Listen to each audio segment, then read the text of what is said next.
Hello student, this is Pankaj Dhiman, faculty member of SBS Law College, Shri Ganganagar. We are studying Code of Civil Procedure 1908 and Limitation Act 1963. And now next act is Limitation Act 1963. तो अब हम जो है CPC के अंदर जो है Limitation Act 1963 को कवर करेंगे यहाँ पे।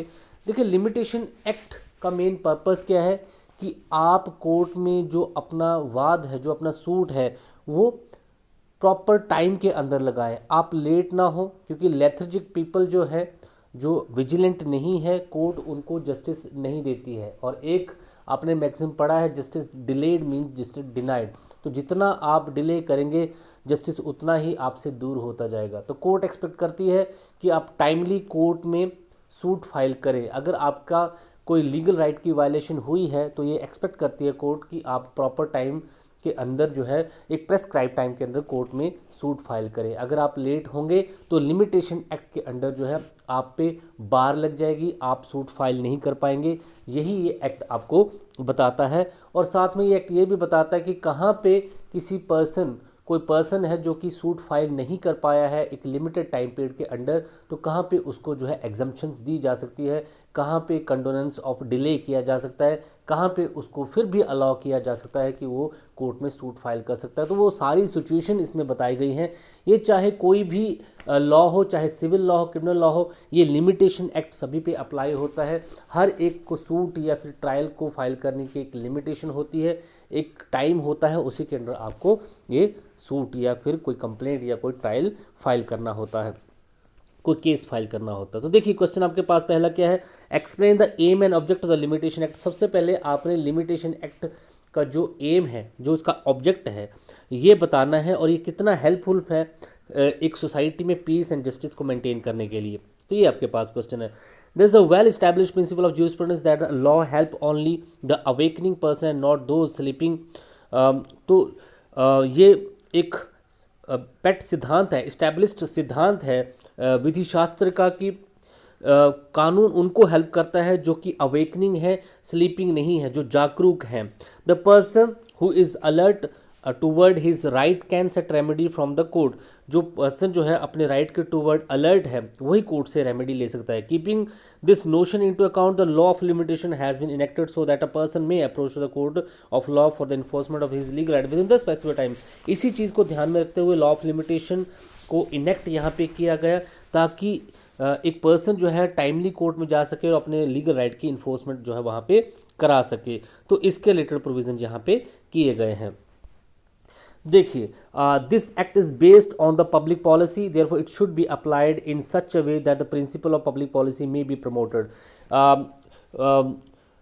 Message Tarawanti versus state of Haryana के केसेस में Punjab and Haryana high court ने साफ बोला कि ये जो एक्ट है, लिमिटेशन एक्ट जो है, ये पब्लिक पॉलिसी पे बेस्ड है और पब्लिक पॉलिसी के जो प्रिंसिपल हैं इनको अडॉप्ट करना चाहिए जब भी आप लिमिटेशन एक्ट को यहाँ पे अप्लाई। पब्लिक पॉलिसी क्यों कि अगर एक पर्सन को अनलिमिटेड टाइम जो है किसी सूट को या किसी केस को फाइल करने का दे दिया जाएगा तो सोसाइटी में तो कभी शांति होगी ही नहीं, पीस होगा ही नहीं, order law and order maintain होगा ही नहीं। हमेशा पार्टियां जो हैं लड़ती ही रहेंगी, झगड़ती रहेंगी, नए नए मुद्दों को लेके कोर्ट में आ जाएंगी। आज कोई मुकदमा हो, आज कोई जो है कुछ मिस हैपनिंग होती है तो आप 20 साल के बाद कोर्ट में जा रहे हो, तो कहीं ना कहीं ये जो है कोर्ट की जो एक सोसाइटी के जो पीस है उसको कहीं ना कहीं हर्ट कर रही है। So against the public policy ये नहीं है, ये लॉ जो बेस्ड है on the public policy. Aim और ऑब्जेक्ट क्या है? पहला ऑब्जेक्ट देखिए, it is the object of the limitation act that any case should be instituted in the court of earliest possible date. It should not proper to make delay because delay defeat the justice. पहला object limitation act का यही है कि जो भी आप court में case file करें वो आप अर्लीस्ट पॉसिबल डेट में करें, जितना जल्दी हो सके उतना करें। अगर आप वहाँ पे लेट होते हो तो फिर आपको वहाँ पे जस्टिस जो है वो भी आपका डिले होगा। ये आपने मैक्सिम पढ़ रखा है, डिले डिफीट द जस्टिस। जितना देर करोगे जस्टिस आपसे उतना ही दूर जाएगा। सेकंड, ये इसका पहला ऑब्जेक्ट है, if the cases are instituted in the court in an unlimited way it may break peace. अगर कोर्ट में जो केस जो है इंस्टीट्यूट किए जाते हैं अनलिमिटेड वे से, कोई टाइम पीरियड वहाँ पे ना रखे, तो यहाँ पे पीस, शांति खराब होगी। It may also encourage the disorder and uncertainty. Disorder create होगा ऑर्डर नहीं रहेगा, पार्टियां जो है नए नए मुद्दों पे कोर्ट पे आती रहेंगी। आज उनके पास पैसे नहीं है तो 5 साल के बाद जब पार्टी के पास कुछ पैसा आ जाएगा तो वो कोर्ट में पहुंच जाएगा।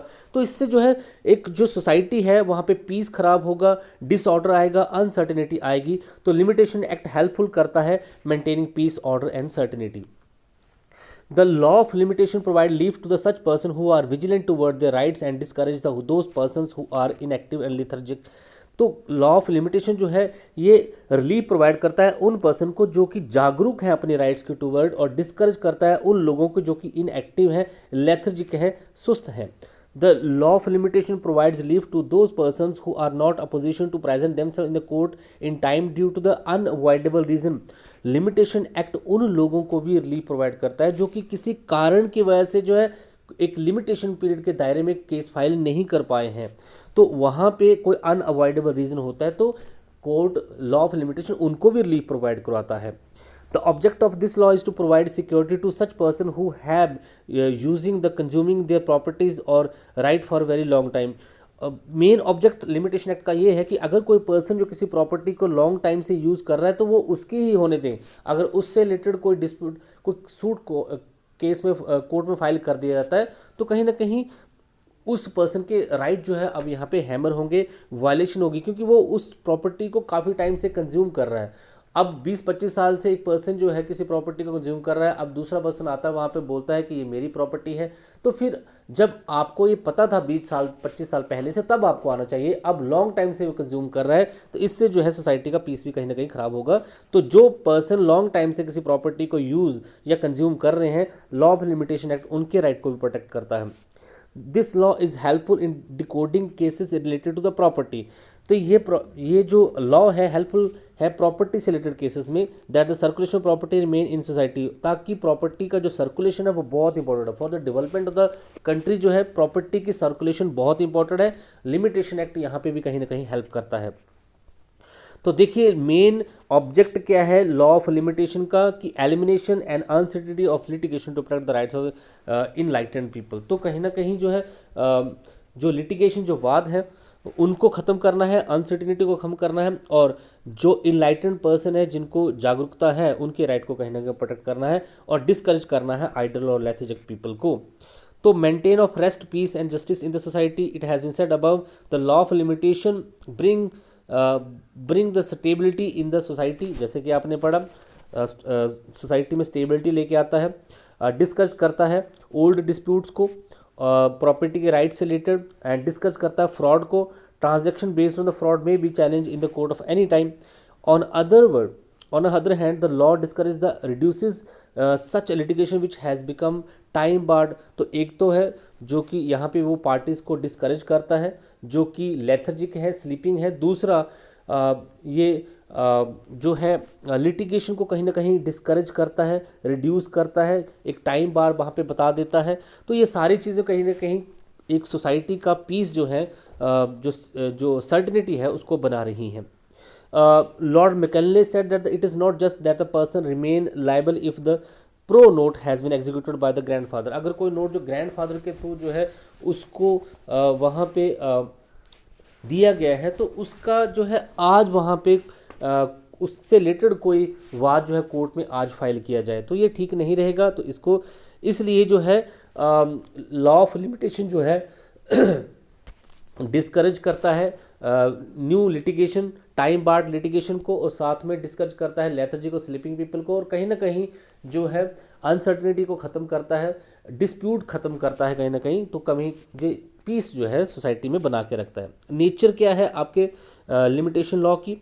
The law of limitation is a procedure. ये प्रोसीजरल लॉ है, एज अ प्रोसीजर लॉ इसको फॉलो किया जाता है। It is also known as a objective law. इसको ऑब्जेक्टिव लॉ भी बोला जाता है क्योंकि इसका ऑब्जेक्ट क्या है कि जो टाइम बार्ड जो लिटिगेशंस है उसको कहीं ना कहीं सीज करना है, रोकना है। It is such a law related to the legal procedure which is binding upon the all the courts of India. ये इस तरीके का लॉ है जो कि इंडिया की हर एक लॉ और हर एक कोर्ट पे अप्लाई होता है। मैंने आपको पहले बताया कि एक प्रोसीजर लॉ ऑब्जेक्टिव लॉ बोल सकते हैं, और ये चाहे सिविल मैटर हो, क्रिमिनल मैटर हो, सभी कोर्ट जो इंडिया में एग्जिस्ट करती हैं उन पे अप्लाई होता है। ये लेक्स फॉरी भी है। It affect the legal rights of the person according to specific place. It is also known the law of the land. इसको लॉ ऑफ द लैंड भी माना जाता है। कहीं ना कहीं लिमिटेशन लॉ जो है रेमेडी को बार करता है लेकिन राइट्स को एक्सटिंग्विश नहीं करता है, ख़त्म नहीं करता है।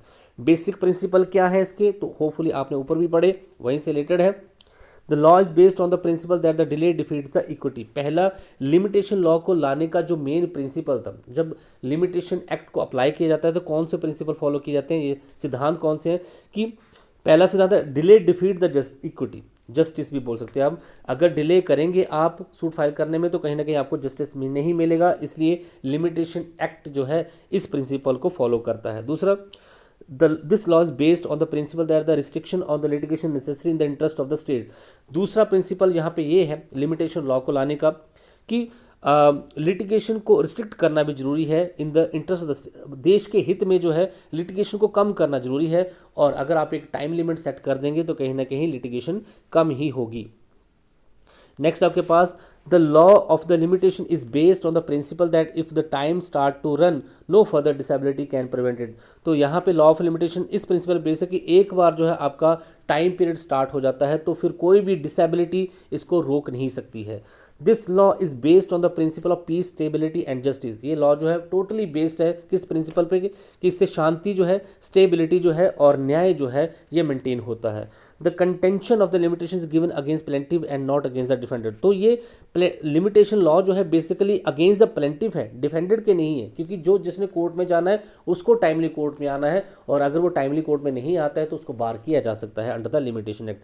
It is based on the public policy और यूटिलिटी। आपने देखा कि ये पब्लिक पॉलिसी के अकॉर्डिंग ही है, पब्लिक पॉलिसी का प्रिंसिपल यहाँ पे फॉलो किया जाता है। और अगर अनलिमिटेड वे से किसी को भी कोर्ट में आने की इजाज़त दे दे तो इससे जो है पीस जो है, स्टेबिलिटी है सोसाइटी की जाती है। This law does not extinguish the right but compasses the restriction on it's enforcement. ये आपके राइट्स को कहाँ पे ख़त्म नहीं करता है, लेकिन कहीं ना कहीं इसकी इन्फोर्समेंट को जो है रिस्ट्रिक्ट यहाँ पे कर देता है। तो ये है आपके लिमिटेशन एक्ट का जो मेन पर्पस है, ऑब्जेक्ट है, और किस तरीके से सोसाइटी में ये पीस और स्टेबिलिटी और सर्टेनिटी को मेंटेन करता है। Thank you so much.